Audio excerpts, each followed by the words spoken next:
we have another special guest with us today as we focus on helping with the 10K on 10/1. And that's a charity water campaign where we're looking to bring $10,000 in by the end of today through these different videos that we have set up, these Google Hangouts on air.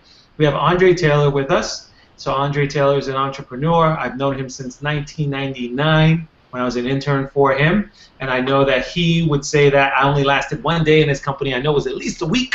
So that's a discussion we usually have around that. So we have him on audio. You may see him on video, but I can't necessarily. So Andre, welcome. Thank you, Mike. It's great to be with you. Thank you very much. So tell us a little bit about what you're working on.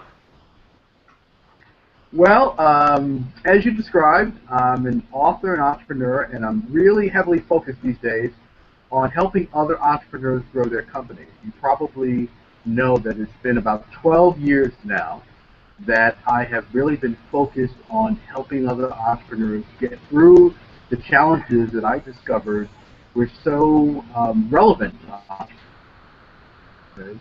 How do you get more customers? How do you keep going? How do you get great staff? How do you market the business effectively? How do you keep your family on board? How do you keep money in the bank? You know, all those things that an entrepreneur really struggles with. So what I've been doing of late is really doing a lot of video podcasts, which is why I was so excited to do this with you, because one of the things I've found is with this technology that exists today, we can talk directly to entrepreneurs, and we can give them some powerful ideas right away, every day, that they can sort of put in their arsenal to help them achieve the things they'd like. And the response that I'm getting has been great. So far, I'm up to about 120 videos on YouTube, and we've got a long way to go. But I've been working on that pretty intently. The other thing I've been doing is I've been getting out and doing more speaking to entrepreneurs. Entrepreneurs who are well developed. For example, I spoke to some 400 funeral directors a couple of months ago. That's right, funeral directors. It was a lively bunch. It was a lot of fun, and it was a great experience in New Orleans, the National Funeral Directors and Morticians Association. And I also have been speaking to entrepreneurs sort of coming up, you know, in colleges. And one of the focuses has been speaking to historically black colleges to get entrepreneurs at the very beginning. So I've been real busy. All right. Well, you being real busy is nothing new from knowing you. I know you are definitely a man on the move. So we'll ask you a couple of questions. One of the things that you pointed to is keeping your how do you keep your family on board? I know I have a couple of people who have young kids, who may have some a little bit older kids, but talk to us about that process and how you've been able to keep your family on board, let's say for even 12 years or more. Well, I have to tell you, it isn't easy. I mean, 12 years is just this business. Of course, before that, I had the other business, Interactive Sports. So it isn't always easy because, frankly, we are oriented to look for a job. So everyone around you is probably thinking, hey, Mike, why don't you get a job? Hey, there's some great jobs out there. Hey, why don't you consider moving into this company? And so one of the things you have to do is help your loved ones understand the power of entrepreneurship. And that's on several levels. It's making you personally happy, giving you the sense of freedom, the sense of creativity that you need in order to be successful. So you can contribute to the family effectively. You're not every day saying, wow, I hate going to that job. The other thing is the upside potential.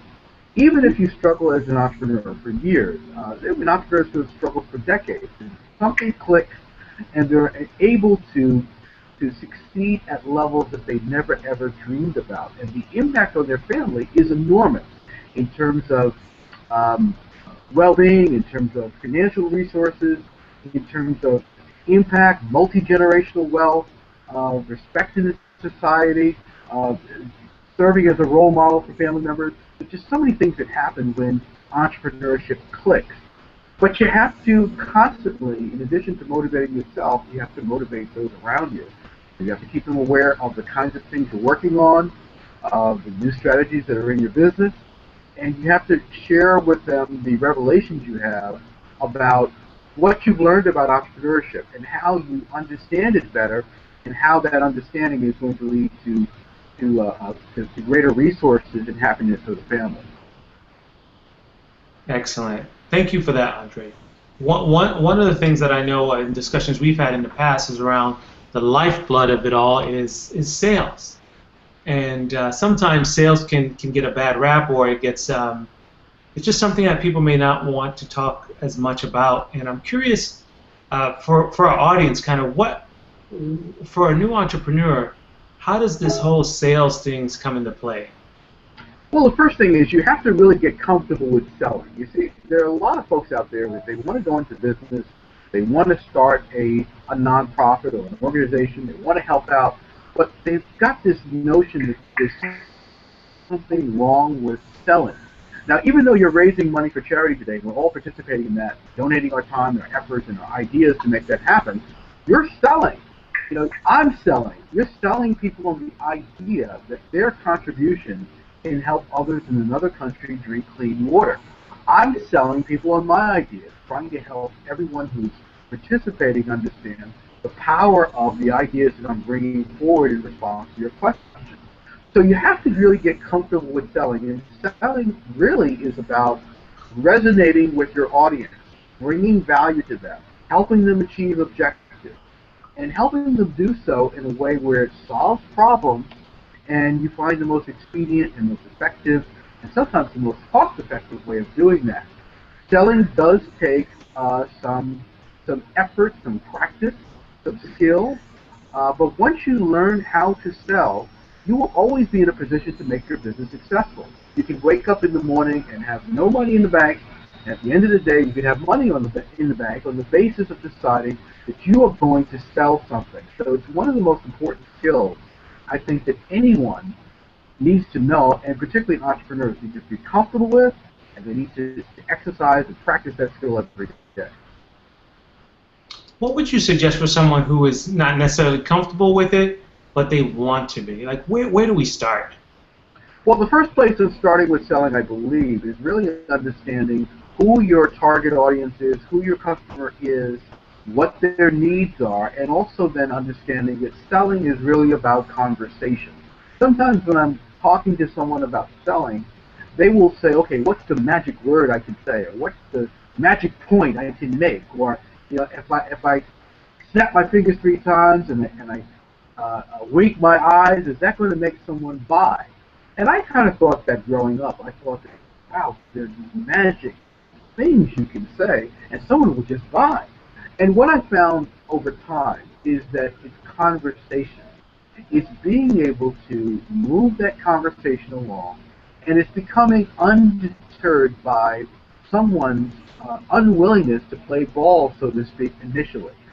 Think of it this way. If you're at home and you decide that, hey, I want to go out and grab some ice cream, and your wife says, I'm not really sure I want any ice cream.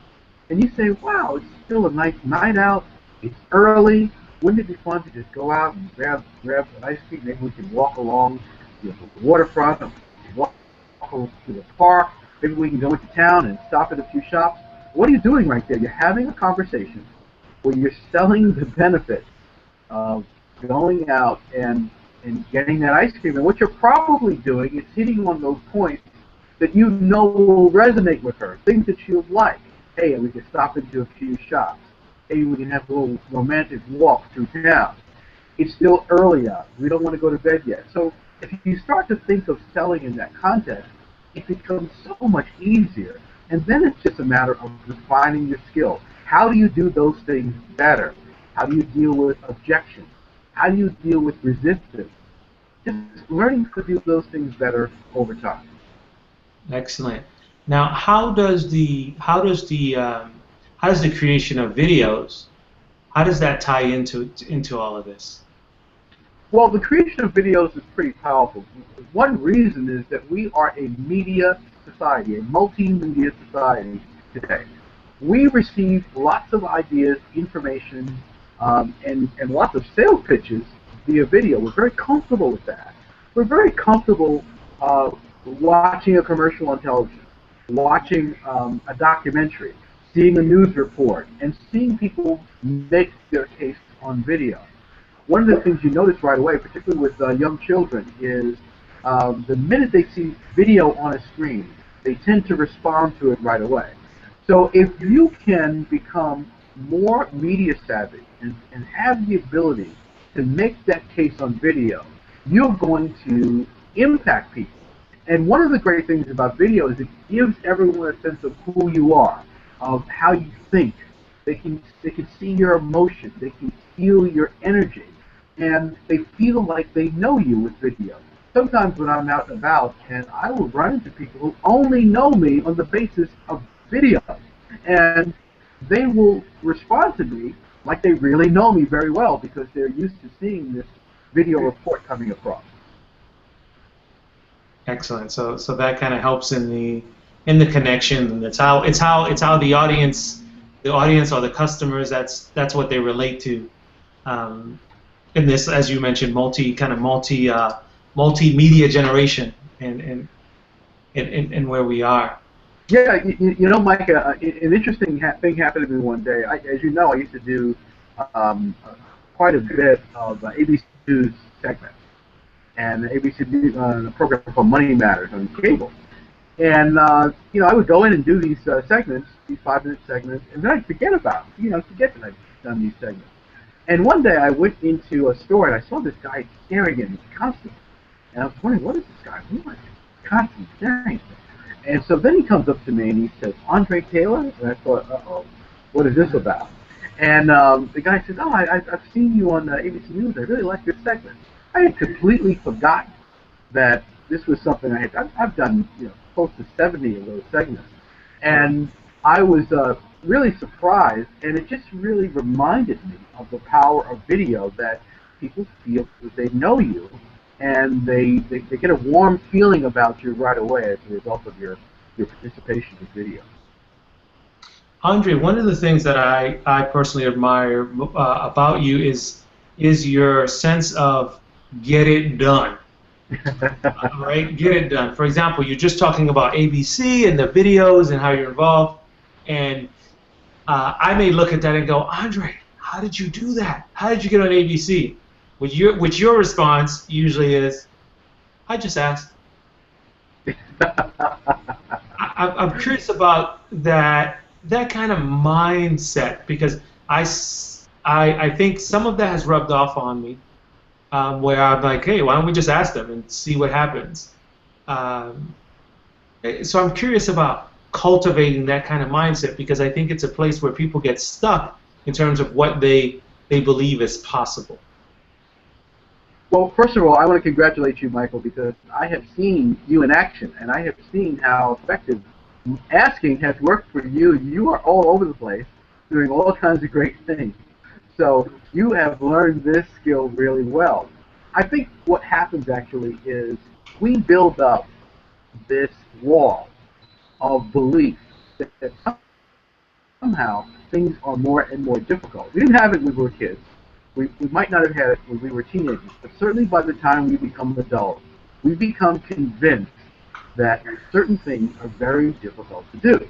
So we don't make the call, we don't fill out the application, we don't make the request, we don't make the trip, we don't ask for involvement, we don't ask, hey, how come, can I do that too? And sometimes I just have to tap myself on the shoulder and say, what would happen if I simply asked? So in the case of ABC News, it was one of those scenarios. You know, one night I was watching ABC News, and I said, hey, let me give them a call and tell them what I'm working on and see if they have an interest. And one of the reporters, one of the top reporters, called me right back and said, wow, I'm very interested in what you're doing. I'd like to pass it on to my producer. A couple of days later, I got a call from a pair of producers who were working on a program, and they said, hey, we think you'd be a great fit for that. And then a couple of days later, I got an email asking if I could come on the next morning.